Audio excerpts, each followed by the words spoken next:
നമ്മുടെ കൂടെ ചിരിച്ചവരും കരഞ്ഞവരും അവസാനം വരെ കൂടെ കാണണമെന്നില്ല. എന്നാൽ സന്തോഷങ്ങളും ദുഃഖങ്ങളും നിറഞ്ഞ ഓർമ്മകൾ എന്നും നമുക്ക് കൂട്ടിനുണ്ടാകും. നിങ്ങളുടെ ഏറ്റവും മോശമായ അവസ്ഥയിൽ നിങ്ങളെ ഉപേക്ഷിക്കുന്നവരെ ഒരിക്കലും മറക്കുകയും ക്ഷമിക്കുകയും ചെയ്യരുത്. ജീവിതത്തിൽ തളരുമ്പോൾ നമുക്ക് വേണ്ടത് ഉപദേശങ്ങളല്ല, നമ്മളെ കാണാനുള്ള കണ്ണുകളും കേൾക്കാനുള്ള കാതുകളും മനസ്സിലാക്കാനുള്ള ഹൃദയവുമാണ്. എല്ലാ കാര്യങ്ങളും പഴയതുപോലെ ആക്കിയെടുക്കുവാൻ ഒരിക്കലും നമുക്ക് കഴിയില്ല. ജീവിതവും സമയവും മുന്നോട്ടല്ലാതെ ഒരിക്കലും പിറകിലോട്ട് പോകില്ല. പഴയതുപോലെ ആക്കിയെടുക്കുവാൻ വേണ്ടി സമയം കളയാതെ പുതിയതുമായി പൊരുത്തപ്പെടുക. എനിക്കെല്ലാം അറിയാമെന്ന ചിന്ത വന്നു തുടങ്ങിയാൽ അവിടെ തുടങ്ങും നമ്മുടെ പരാജയം. വിജയത്തിലേക്ക് മുൻവിധികളില്ലാതെ യാത്ര ചെയ്യുക. ഭൂതകാലത്തിൽ നമ്മൾ ചെയ്ത തെറ്റുകൾ തിരുത്താൻ ജീവിതം നമ്മെ അനുവദിക്കുന്നില്ല.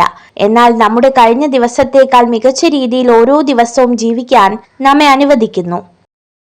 മിക്ക മനുഷ്യരും അവരുടെ കാഴ്ചപ്പാടുകൾ അവർ ജീവിക്കുന്ന ലോകത്തിന്റെ പരിമിതികൾക്കൊത്ത് വെട്ടിച്ചുരുക്കുന്നു. ഒരു നല്ല ചിന്തയോട് മാത്രം ഒരു ദിവസം അവസാനിപ്പിക്കുക. ഇന്നത്തെ ദിവസം മോശമായിരുന്നുവെങ്കിലും നാളത്തെ ദിവസം നന്നാക്കുവാൻ അത് സഹായിക്കും. ജീവിതം എപ്പോഴും സങ്കീർണമായിരിക്കും. അതിനാൽ കാര്യങ്ങൾ എളുപ്പമായി തീരുന്നത് വരെ നമ്മൾ കാത്തിരിക്കരുത്. എല്ലാം ശരിയായതിനു ശേഷം സന്തോഷിക്കാൻ നമുക്ക് സമയം കിട്ടിയെന്ന് വരില്ല. നിങ്ങളുടെ ഭയം നിങ്ങളുടെ നല്ല ഭാവിയെ തിരിച്ചറിയാനുള്ള കഴിവിനെ മുരടിപ്പിച്ചു കളയും. നിങ്ങൾ ഭയത്തെ മറികടക്കുക. ഏറ്റവും ബുദ്ധിമുട്ടേറിയ കാര്യങ്ങൾ ചെയ്യാനുള്ള മാനസികാവസ്ഥ കൈവരിക്കേണ്ടത് ഏറ്റവും പ്രധാനമാണ്.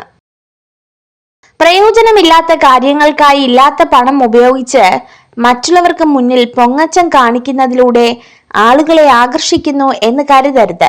എന്തെങ്കിലും നേട്ടം പ്രതീക്ഷിക്കാതെ മറ്റൊരാൾക്കും നിങ്ങളെ ആവശ്യമില്ല എന്ന സത്യം മനസ്സിലാക്കുക.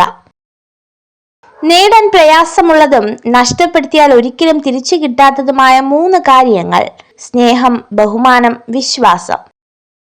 പരാജയം മാത്രം ഏറ്റുവാങ്ങിയ ജീവിതം ഒന്നും ചെയ്യാതെ ചിലവഴിച്ച ജീവിതത്തെക്കാൾ പ്രയോജനകരവും മൂല്യമേറിയതുമാണ്.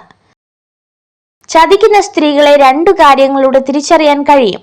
നിങ്ങൾക്ക് വളരെ നിസ്സാരമായി തോന്നുന്ന കാര്യങ്ങളിൽ അവൾ കരയും. നിങ്ങൾക്ക് വളരെ നിസ്സാര പരിക്കു പറ്റിയാൽ വിശ്വസിക്കാനാവാത്ത വിധം ആശങ്ക പ്രകടിപ്പിക്കും. വിജയം സന്തോഷത്തിന്റെ താക്കോലല്ല, സന്തോഷമാണ് വിജയത്തിന്റെ താക്കോൽ. നിങ്ങൾ ചെയ്യുന്ന പ്രവർത്തനങ്ങളെ നിങ്ങൾ ഇഷ്ടപ്പെടുന്നെങ്കിൽ നിങ്ങൾ വിജയിക്കുക തന്നെ ചെയ്യും. നിങ്ങൾ ഈ വീഡിയോ കണ്ടതിന് നന്ദി.